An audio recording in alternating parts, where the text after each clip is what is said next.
Hei, masih gonjang-ganjing ISBN.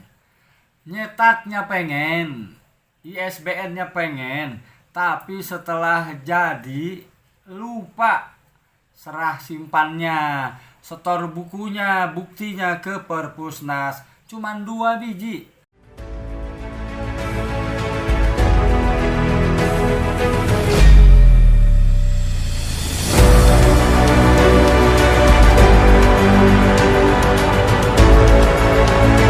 Saya Golagong, Duta Baca 2021 hingga 2025.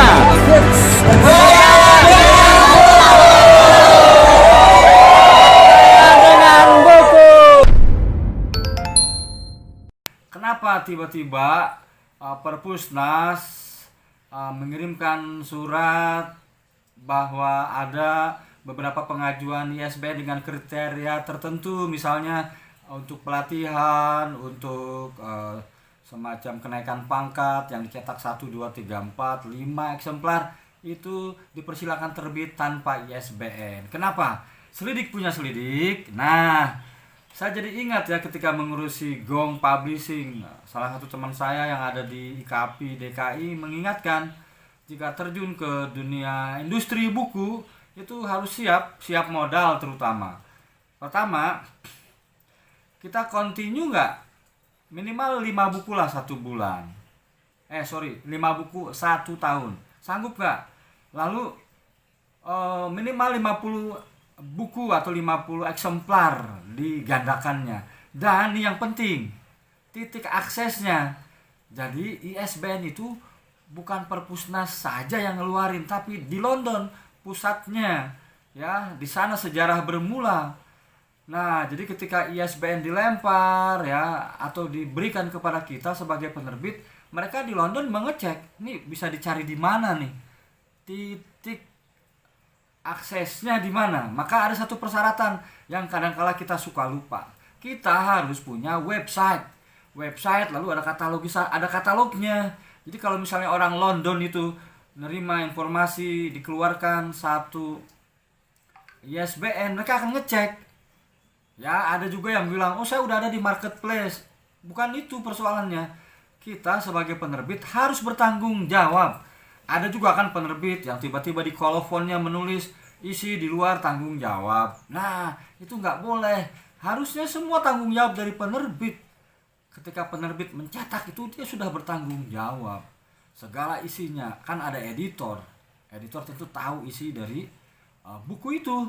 Jadi jangan sembarangan menerbitkan. Nah, tuh. Kemudian apa lagi yang kedua? Nah, yang kedua, ini agak dilematis nih. Ketika menerbitkan yang hanya 1, 2, 3, 4 eksemplar, itu besoknya nerbitin lagi nggak? Nah, itu. Dan saya baru tahu nih, satu penerbit bisa saja diberi jatah 10 ISBN. Misalnya saya Gong Publishing, diberi jatah 1 tahun 10 ISBN misalnya ya, silakan pakai itu. Ketika tahun itu cuma 1, lalu tahun kedua enggak, tahun ketiga enggak, tahun keempat enggak, 5 tahun enggak, lalu dalam rentang 10 tahun itu kan jatah ISBN itu diberi 1 juta ISBN untuk 10 tahun. Tiba-tiba dalam 10 tahun penerbit itu tidak menerbitkan lagi, hanya 1 atau 2, dan sisanya itu tidak bisa dipakai oleh penerbit lain, hangus.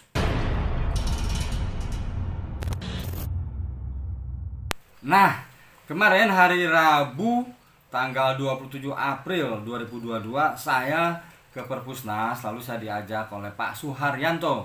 Pak Suharyanto ini Kepala Pusat Bibliografi dan Pengolahan Bahan Perpustakaan. Jadi saya diajak rapat internal dengan staf Pak Suharyanto membicarakan soal ISBN. Nah, saya mulai ada titik terang ya, masalah sesungguhnya itu apa. Jadi selama 10 tahun ya dari London, Badan ISBN Internasional itu memberikan jatah 1 juta kan, 1 juta untuk 10 tahun. Nah, ini rentang waktunya ya dari tahun 2012 sampai 2022 itu ada tercatat 13.519 penerbit. Nah, ini persoalan nih. Jadi selama hingga tahun 2021 itu ada pengajuan ISBN itu tuh sebanyak 612.589. Nah, ini persoalan nih serah simpannya. Jadi ISBN-nya pengen gitu ya, pengen dapat, tapi setelah dicetak itu yang menyerahkan bukti 2 eksemplar bukunya itu cuma 340.911 ISBN atau penerbit. Bayangkan.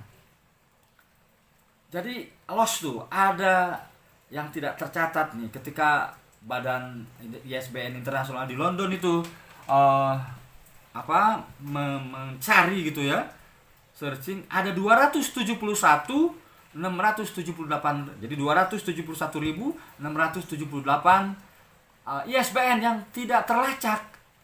Nah, ini yang disebutnya titik akses. Jadi Perpusnas itu sebetulnya sederhana. Setiap penerbit harus punya website. Nah, kenapa? Karena disitulah ketahuan tuh profil penerbitnya, termasuk juga katalognya, buku-bukunya. Ya, nah ada juga yang berdalih, loh saya udah ada di marketplace kok. Kan ISBN itu salah satu persyaratannya adalah titik akses. Titik akses itu adalah bagaimana masyarakat bisa mengakses. Syukur-syukur seperti Gramedia dan Mijan dan penerbit besar lainnya ada di toko buku, di display. Nah, kalau tidak ada, website itu wajib hukumnya, karena di sanalah bentuk tanggung jawab penerbit, ya. Jadi undang-undang serah simpan ini itu memang dibuktikan, salah satu bukti bahwa penerbit ini bertanggung jawab. Ada penerbit yang bilang, loh, tertulis di kolofonnya isi di luar tanggung jawab penerbit. Nah, itu harus itu. Ya, bagaimana seorang editor membaca naskah, lalu setorlah ke penerbitnya, direkturnya, ini loh naskahnya begini, kalau mengandung sara ya jangan diterbitkan, misalnya seperti itu ya. Nah, jadi undang-undang serah simpan ini kewajibannya ya menyetor 2 eksemplar. Jadi ketahuan sekarang ya, Anda pengennya nyetak, ini terutama ke penerbit-penerbit pemula. Ini menurut Perpusnas RI ya, menurut Pak Suharyanto. Banyak penerbit pemula yang melakukan itu, nyetak 1-2 untuk kepentingan sertifikat, kepentingan kenaikan pangkat, padahal syaratnya 50 eksemplar. Tapi oke, Perpusnas mendukung Perpusnas yang 1-2 ya, sekolah-sekolah dengan kualitas yang memang harus ditingkatkan. Tapi kemudian timbul persoalannya, di ban ya, istilahnya sekarang kena penalti lah, kena hukuman, tapi dicarikan solusinya sekarang.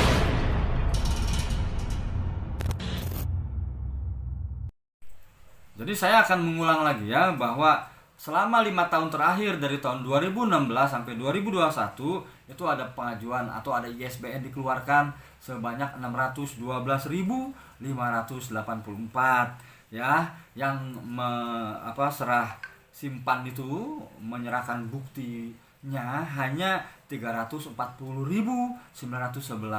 Jadi kemana itu penerbit sebanyak 271.678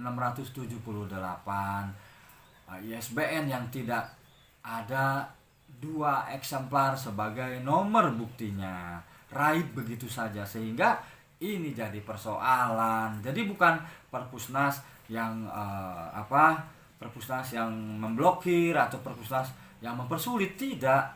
Ini harus kita selesaikan sama-sama.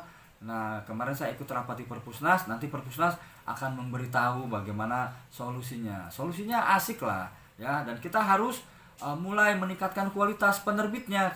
Saya direktur Gong Publishing ya, saya mencoba mengikuti aturan-aturan itu.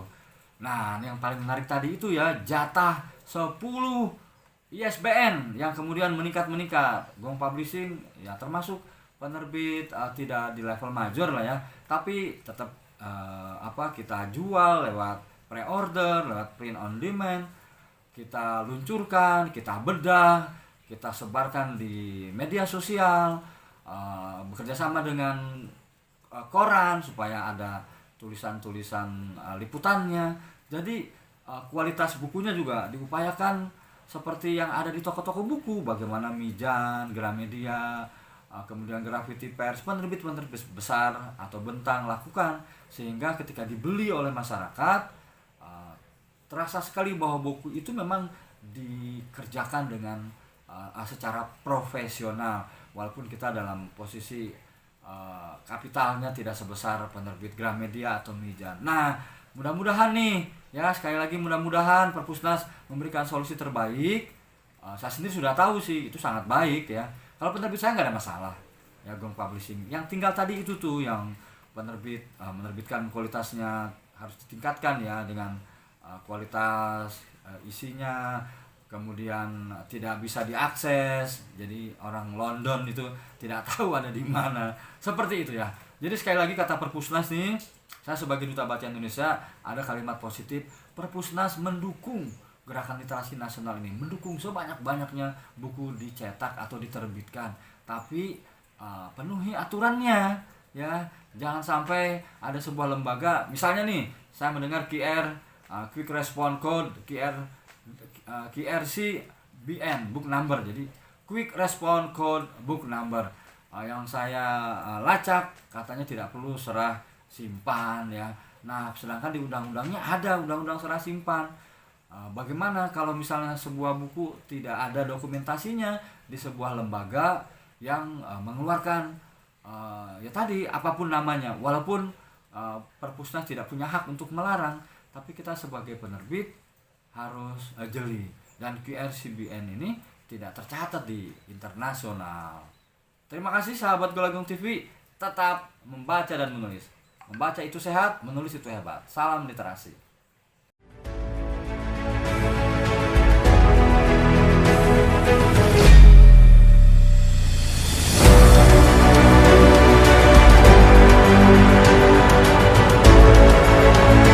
Saya Golagong, Duta Baca 2021 hingga 2025.